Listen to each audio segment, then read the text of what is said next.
Welcome back, and joining us on the show now is Anindya Banerjee. He's Senior VP, Head of Research, Commodities, Currencies and Interest Rates at Kotak Securities. Anindya, hi. Difficult times, clearly, with the way the markets are very, very volatile.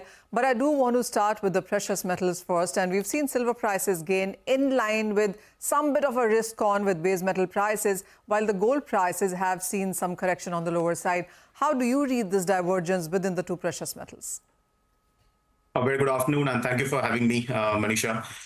Yes, actually, silver has gained compared to gold, and that is because of, one, the base metals, as you pointed out, and second, there is a short covering rally in the equity markets too, because silver is more risk on than gold. So it has that ability to outperform when things are looking better.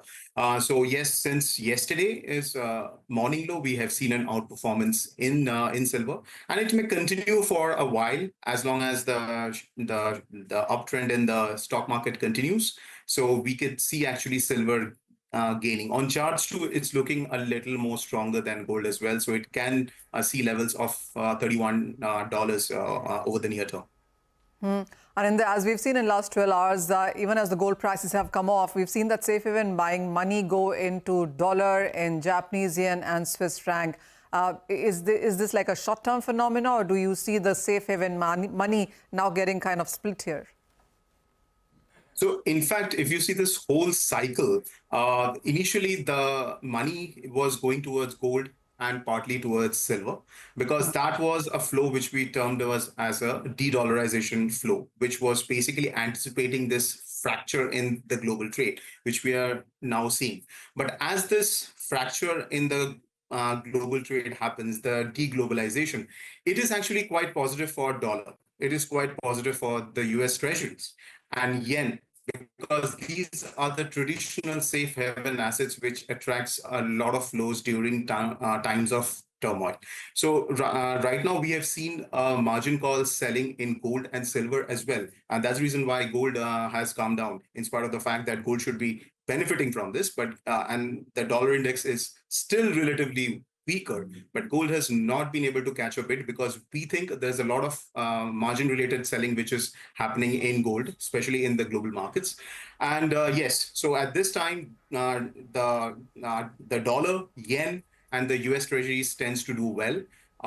Gold is also looking a little weaker on the chart, so it might just struggle over the near term.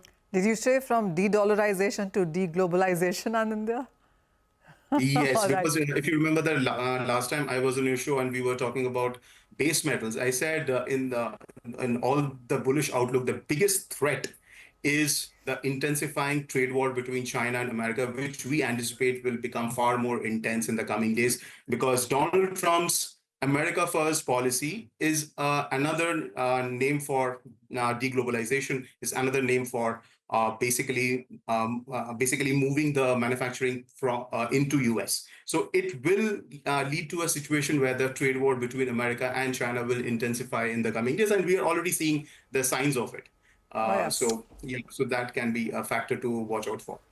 Anindya, thank you so much for that. Manisha, thank you for taking us through with that conversation. We wrap up on this edition of Halftime Report with the news that the market surged to the day's high, 22,650 on the Nifty, making it 875 points from yesterday's low. IT Pack, Reliance, and a bunch of stocks doing well for the frontline index. Take a short break, come back, and Business Lunch takes all the market action ahead.